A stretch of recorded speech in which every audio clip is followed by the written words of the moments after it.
Assalamualaikum warahmatullahi wabarakatuh. Perkenalkan, nama saya Karvelia Elitasari, mahasiswi jurusan Teknik Informatika, saat ini semester 5 dengan NIM 190100073. Saya merupakan anggota dari kelompok 9, yaitu dengan rekan saya Hairunisa dan juga Reni Winarti. Nah, saya di sini ingin mengumpulkan hasil diskusi kami melalui video presentasi pada mata kuliah grafik komputer dengan dosen Bapak Safrizal STM MMKOM untuk memenuhi pengumpulan tugas pada pertemuan ketujuh. Kelompok kami di sini atau kelompok 9 yaitu ingin membahas tentang aplikasi grafika komputer untuk pencahayaan dan pengarsiran objek tiga dimensi.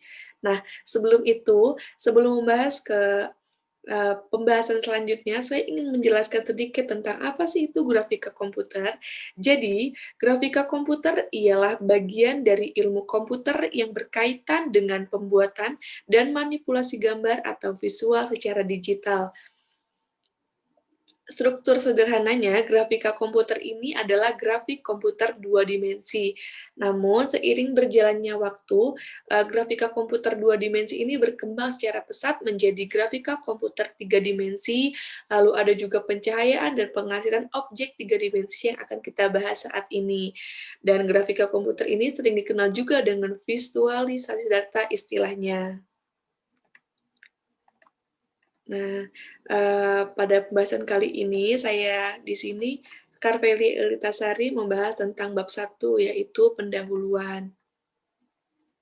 Di dalam pendahuluan adalah latar belakang masalah. Kenapa sih kita ingin membahas tentang pembahasan atau judul ini? Jadi penerapan grafika komputer dalam berbagai aplikasi seperti video game, computer aid design, animasi, dan simulasi menunjukkan perkembangan yang pesat dari grafika komputer. Jadi grafika komputer ini sudah banyak dimanfaatkan dalam kehidupan sehari-hari karena sudah banyak perkembangan digital dan juga perkembangan grafik komputer yang sangat pesat.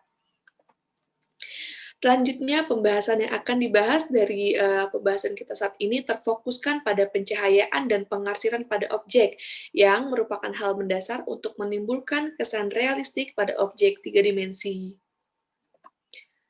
Nah, selain itu, untuk pencahayaan dan penghasil ini, apa aja sih jenis-jenis atau macam-macam teknik yang digunakan?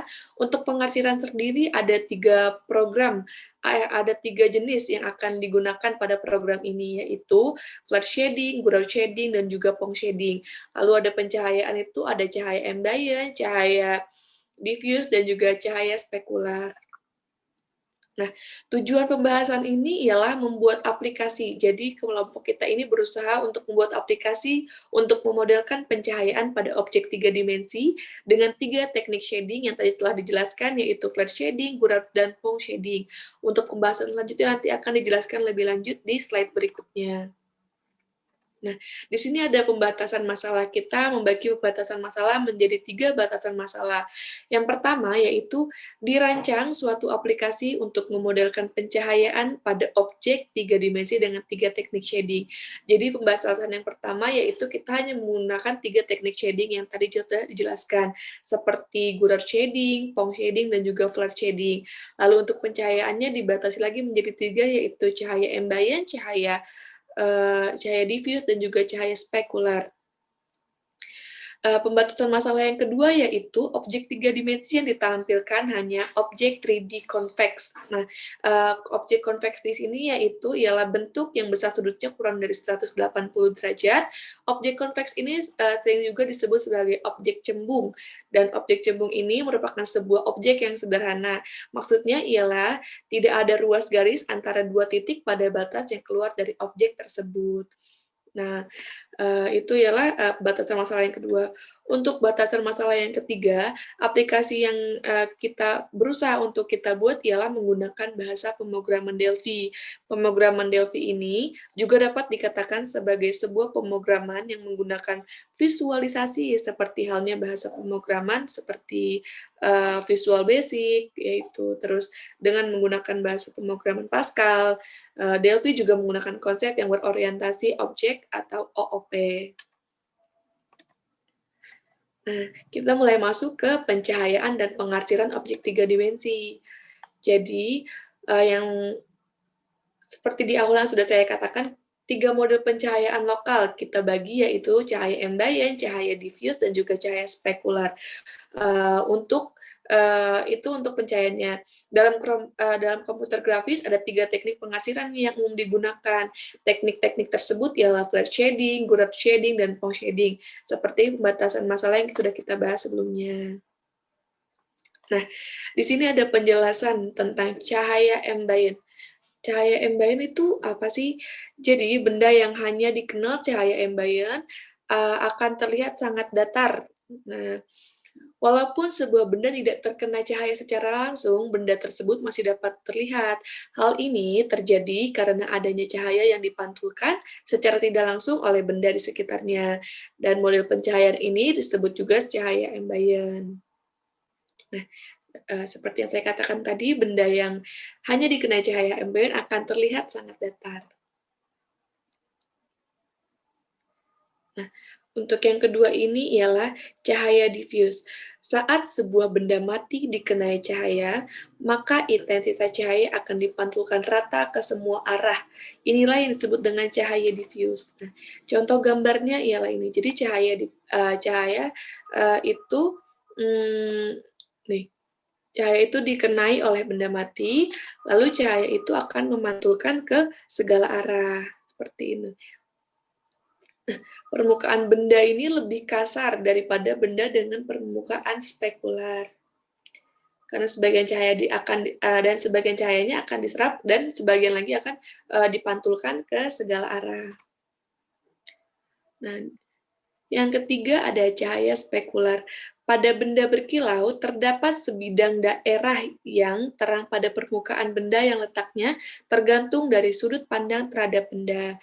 Efek cahaya ini disebut juga pencahayaan spekular.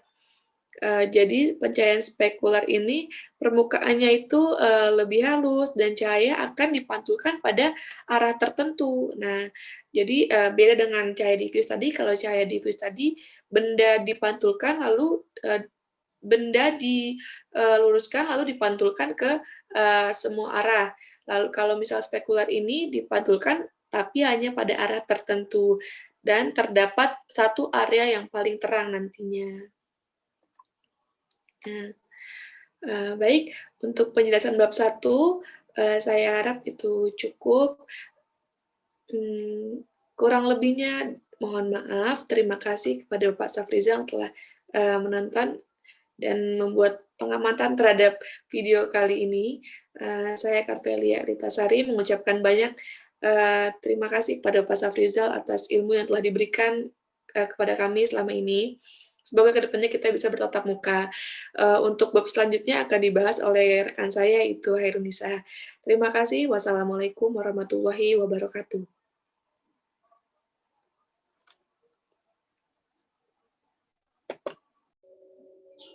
Assalamualaikum warahmatullahi wabarakatuh.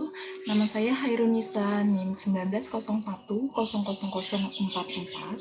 Saya anggota dari kelompok 9 ingin menjelaskan mengenai bab 2 tentang aplikasi grafika komputer untuk pengarsiran dan pencahayaan objek 3 dimensi. Di sini saya akan menjelaskan tentang model pengarsiran.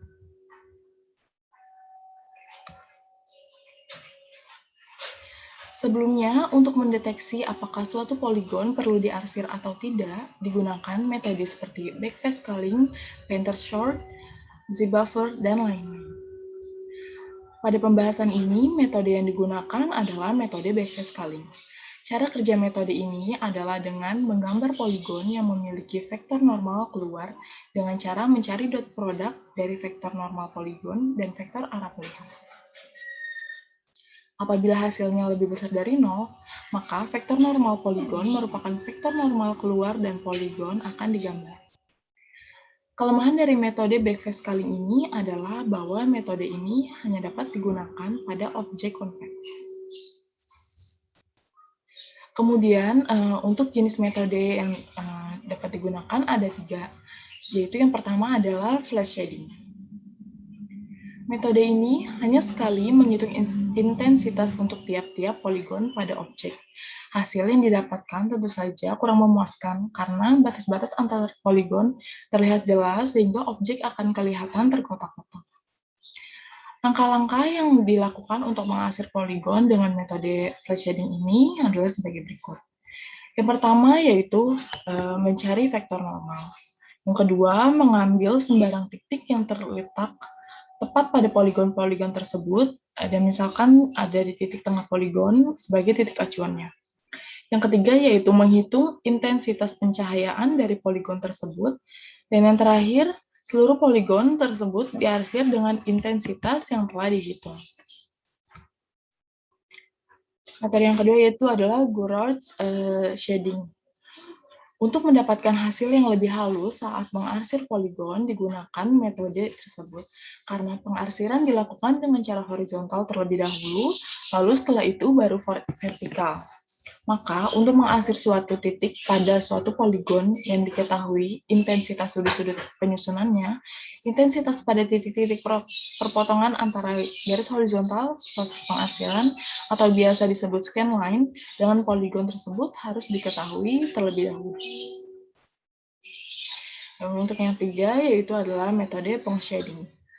Pada teknik ini, yang diinterpolasi adalah vektor normal yang telah dirata-rata dari titik-titik sudut penyusun poligon untuk mendapatkan vektor normal pada titik yang akan diarsir dan melakukan perhitungan intensitas pada titik tersebut. Oleh karena itu, perhitungan intensitas dilakukan setiap kali akan mengarsir. Maka, beban komputasi dari teknik ini akan meningkat drastis daripada teknik yang sebelumnya. Namun demikian, hasil yang diperoleh akan lebih baik jika dibandingkan dengan teknik sebelumnya, terutama dalam perhitungan pencahayaan yang lebih rumit. Dengan teknik ini, perhitungan pencahayaan akan lebih akurat karena tiap titik yang akan diarsir memiliki vektor normal tersendiri. Kemudian, saya akan menjelaskan tentang objek 3 dimensi. Nah, objek 3 dimensi itu apa sih? Objek 3 dimensi atau konsep 3 dimensi ini menunjukkan sebuah objek atau ruang yang memiliki kedalaman lebar tinggi. Kemudian, sebuah objek 3 dimensi ini juga dapat disusun dengan cara menghubungkan titik-titik. Titik-titik penyusunan objek tersebut disebut juga dengan vertex. Sedangkan kumpulan titik-titik yang dihubungkan oleh garis disebut wireframe atau perangkat. Objek 3 dimensi ini juga disusun dengan kumpulan permukaan. Permukaan merupakan sebuah poligon segitiga yang disusun dari vertex. Kemudian ada penjelasan sedikit mengenai GDI. GDI ini singkatan dari Graphics Device Interface atau dalam bahasa Indonesia yaitu antarmuka perangkat grafis. Nah, GDI ini merupakan kumpulan fungsi yang digunakan untuk mengakses atau menggambar ke suatu perangkat tertentu. Fungsinya ini merupakan fungsi dari device grafis ya, teman-teman. Nah, untuk menggambar ke dalam kanvas, ini adalah sebuah contoh ya. Biasanya seorang pelukis itu membutuhkan palet untuk memilih warna, kuas, dan juga pena, serta teknik menggambarnya. Nah, di Windows 32 ini juga berusaha menerapkan hal ini ke dalam bahasa pemrograman untuk menggambar objek yang dapat berinteraksi dengan pemakai. Nah, pada saat ini kami menggunakan bahasa pemrogramannya yaitu DLV.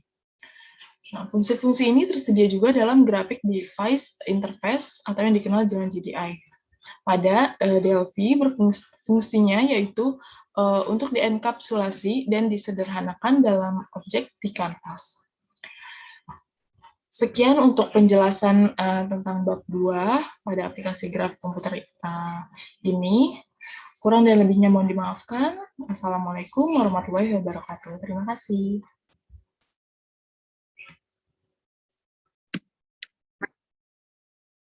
Assalamualaikum warahmatullahi wabarakatuh. Perkenalkan, nama saya Reni Minarti dengan NIM 1901 00005, merupakan anggota kelompok 9 yang beranggotakan Carvelia Elitasari serta Kairunisa. Di sini kami akan mencoba mempresentasikan tugas dari mata kuliah Grafika Komputer dengan judul Aplikasi Grafika Komputer untuk Pencahayaan dan Pengarsiran Objek 3 Dimensi dengan dosen pengampu Bapak Saprijal STMM MKOM. Baiklah, saya akan menjelaskan bagian dari bab 3 dan saya akan melanjutkan dari rekan saya, Khairul Nisa. Bab 3 yaitu perancangan lunak. Dalam aplikasi ini, pengguna dapat melakukan 3 hal, yaitu 1. Pengguna dapat memilih objek yang akan ditampilkan ke dalam layar, yaitu kubus, tabung, kerucut, dan bola. 2. Pengguna dapat memilih jenis shading, yaitu shading wireframe atau kerangka, shading, flat shading, dan ground shading, serta point shading. 3. Pengguna dapat memilih jenis pencahayaan apa yang akan diterapkan dalam shading tersebut, yaitu cahaya ambient, cahaya diffuse, dan cahaya spekular. Algoritma program. Dalam algoritma program ada 6 proses, yaitu 1. Program membuat objek 3 dimensi. Ada objek yang dapat ditampilkan, yaitu kubus, tabung, kerucut, serta bola. 2. Inisialisasi objek 3 dimensi dan jenis shading yang aktif. Saat program memulai objek 3 dimensi yang aktif adalah kubus dan jenis shading yang aktif adalah flat shading. 3. Program menampilkan objek 3 dimensi ke layar. 4. Memilih objek 3 dimensi dan jenis shadingnya. Kemudian 5. Program menghitung intensitas pantulan pada objek 3 dimensi yang aktif dengan metode shading yang dipilih. 6. Program menampilkan objek dimensi pada layar. Jadi ini tahapan algoritmanya. Nanti algoritmanya ada di dalam materi yang akan kita kirim. Kemudian dalam algoritma buat objek ini adalah algoritma yang digunakan untuk memasukkan data-data objek, yaitu vertex, face, dan sisi. 1. Menentukan titik penyusun objek vertex. 2. Menentukan vertex penyusun poligon yang menyusun objek face. Kemudian 3. Menentukan poligon yang menyusun sisi objek atau end face yang digunakan dalam ground shading dan point shading. Algoritma flat shading. Algoritma flat shading digunakan untuk menghitung intensitas tiap-tiap poligon pada objek dan menggambarkannya ke layar. 1. Mencari faktor normal dari poligon. 2. Mengambil sembarang titik yang terletak tatap poligon tersebut, misalkan titik tengah poligon sebagai titik acuan. 3. Menghitung intensitas dari poligon tersebut. 4. Kemudian seluruh poligon tersebut diarsir dengan warna yang telah dicari. Kemudian algoritma ground shading. Algoritma ground shading digunakan untuk mengarsir poligon menggunakan teknik interpolasi. Interpolasi dilakukan pada intensitas poligon, di mana intensitas dihitung pada masing-masing vertex pada poligon kemudian diinterpolasi. Yang terakhir, algoritma point shading. Algoritma point shading yang diinterpolasikan adalah vektor normalnya, sehingga intensitas dihitung pada masing-masing titik. Baiklah, itulah sekian dari penjelasan kami. Jika ada kurang dan salah kata, mohon maaf. Cukup sekian dan saya akhiri. Wabillahi taufiq wal hidayah. Wassalamualaikum warahmatullahi wabarakatuh.